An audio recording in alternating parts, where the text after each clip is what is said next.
पिलामाने मिसी बापांकु भाग कले।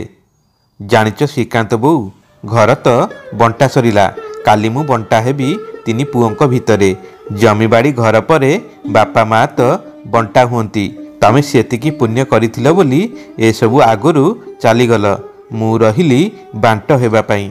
मु कौन एते बड़ बोझ जे तीन जन पुओ भी मो भार आज संभाली न पारी मते भाग करने को जाउचंती। संपूर्ण कहानीटी कौन आसंतु सुनिबा। आज कहीं तम कथा भारी मने पड़ुची श्रीकांत बो। आज मने पड़ुची कहिले भूल हेबो बोधे। प्रति मुहूर्त रे मने पड़ुछ तमे। शेष दिन मानकरे मो काने काने कहिथिबा प्रत्येकटी कथा को मर्मे मर्मे अनुभव करुची मु।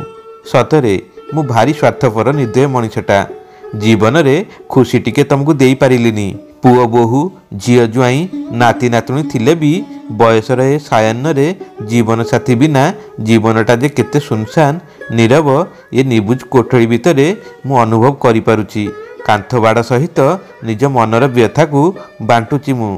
जीवन सारा पैसा पछरे धाई धाई केतेबेले जे एते गुड़ाई वर्ष बीतीगला जना पड़िलानी।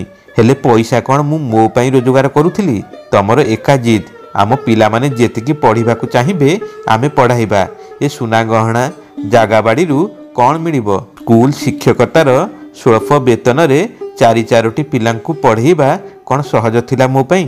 सेथिपाई सखाळे संध्यारे ट्यूशन कली। तुमको समय टिके भी देई पारिलिनी। मिछ मरीचिका पछरे धाई धाई आज मु सतरे भारी क्लांत होई पड़ची। काली भली आखि आगे नाची जाउची। से समयर जमीदार घरर अलिअली झील तुमे बाहा हुई आसीथिल सुनारे जेमिति छाउणी हेकी। गाँ लोक तो तमठारु बेसी तम गहना देखिबाकू आसुथिले। आस्ते आस्ते करी घर पाई पिलामानक भविष्यत पाई गोटे गोटे करी सबु गहना बंधा पड़िला साहुकारंक पाखे। तापरे तम मुह को चाहिबाकू मोर साहस हुएनी। तमे बोधे बुझीपार। हसी देई कुह सुना गहना पिंधिले मते किए चिन्हिब। आम पिला माने जेतेबेले अनेकरे एक ही गणा हेबे सेतेबेले दुनिया आमको चिन्हिब। सेई माने तो मो गहना। तम कथा सत होला श्रीकांत बो। श्रीकांत सुकांत अनंत समस्ते आज सरकारी कलर उच्च पदस्थ कर्मचारी। हेले तमे कौन पाइल जीवन रे। सर्वस्व देई देई जीवनर शेष मुहूर्त रे निस्व मनीषटे हेई रहीगल। ना केबे भल मुठे खाइल ना पिंधिल। नीरवरे निज कर्तव्य सारी मते एका करी चलीगल। आईशरे मोर टिके लोभ प्रथमरु।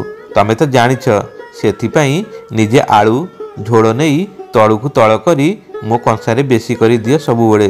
घरे मटन हेइथिला भारी मन थिला खाइबाकू। हेले सान बहु कहिला मासे तले बापा मटन खाइथिले जे तांकर पेट खराब हेइथिला। आज तांको दबानी बयस हेलानी हजम करि पारु नांती। आउ तांको पई भात भजा करिदेबा दही पकई खाइदेबे। बड़ बोहू कहूए मो बापा बो तो केबेठारु आईश कौन पियाज रसुण छाड़िकी भगवान को आसरा नहीं सारे। बुढ़ा बुढ़ी हेले आउ खाइबारे की लोभ जे।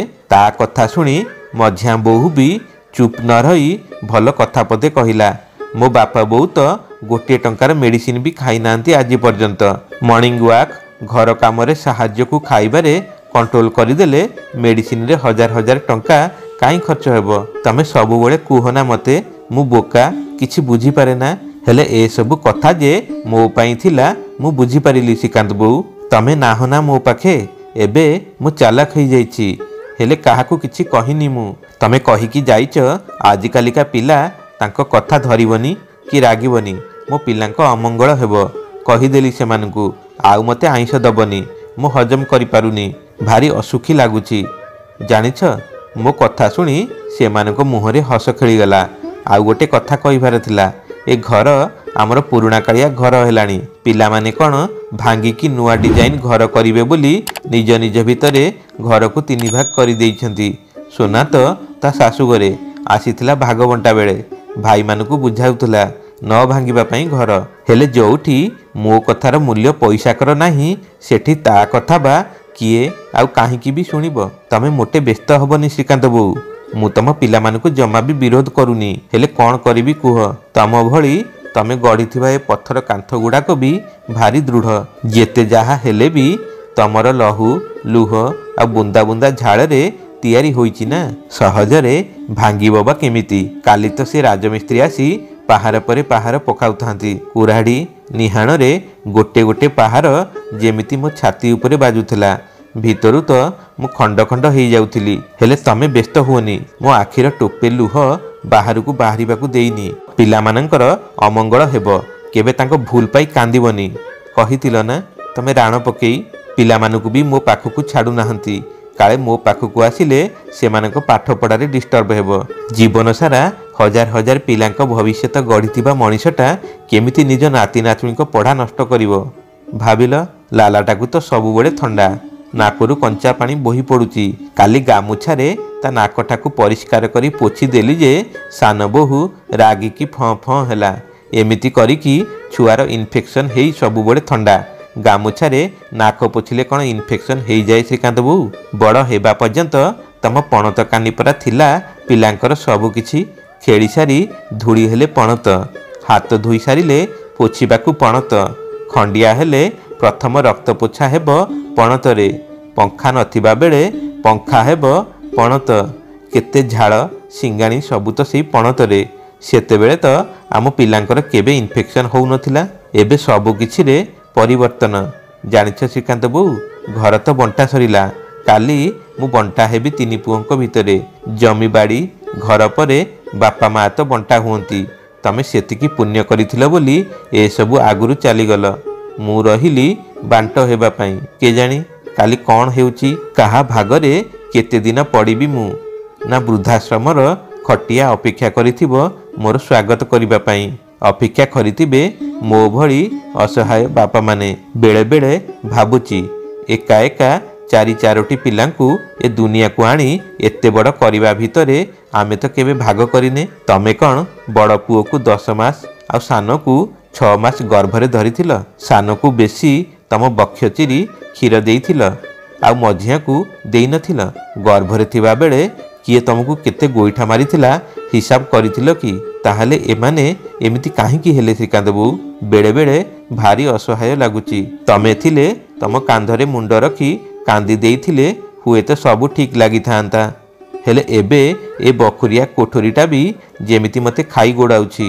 ମୋତେ ଟିକେ ତମ ପାଖକୁ ନେଇଯାଆନ୍ତନି ଶ୍ରୀକାନ୍ତ ବୋଉ? ଏ ବାର୍ଦ୍ଧକ୍ୟ ସମୟଟା ଏକ ଅଭିଶାପ ନୁହେଁ ତ ଆଉ କ'ଣ? ବାପା ମା କ'ଣ ସତରେ ଏତେ ଆଲୋଡ଼ା ହୋଇଯାଆନ୍ତି ନିଜ ପିଲାମାନଙ୍କ ପାଖରେ? ମୁଁ କ'ଣ ଏତେ ବଡ଼ ବୋଝ ଯେ 3 ଜଣ ପୁଅ ବି ମୋ ଭାର ଆଜି ସମ୍ଭାଳି ନ ପାରି ମୋତେ ଭାଗ କରିବାକୁ ନିଜ ନିଜ ଭିତରେ ଠେଲାଫେଲା ହେଉଛନ୍ତି? କାଲି ସକାଳୁ ଅପେକ୍ଷା। ବନ୍ଧୁଗଣ, ଆଶା କରୁଛୁ ଆପଣମାନଙ୍କୁ এই কাহিনীটি নিশ্চয় পছন্দ আসিଥିବ। কাহিনীটি পছন্দ আসিଥିଲେ ଆମର এই ଚ୍ୟାନେଲକୁ ଲାଇକ୍ ଏବଂ শেয়ার କରିଦିଅନ୍ତୁ। ହଁ, ଯଦି ଆମର এই ଚ୍ୟାନେଲକୁ ନୂଆ କରି ଆସିଛନ୍ତି, ଚ୍ୟାନେଲଟିକୁ ସବସ୍କ୍ରାଇବ କରିବା ସଙ୍ଗେ ସଙ୍ଗେ ବେଲ୍ ଆଇକନକୁ ଦବେଇ ଅଲ୍ ବଟନଟିକୁ ଚିପି ଦିଅନ୍ତୁ। ଯେତେବେଳେ ବି ଏଇଭଳି ଭିଡ଼ିଓ ଆମ ଚ୍ୟାନେଲରେ ଆସିବ, ସର୍ବପ୍ରଥମେ ଆପଣମାନଙ୍କ ପାଖକୁ ନୋଟିଫିକେସନ ଯିବ।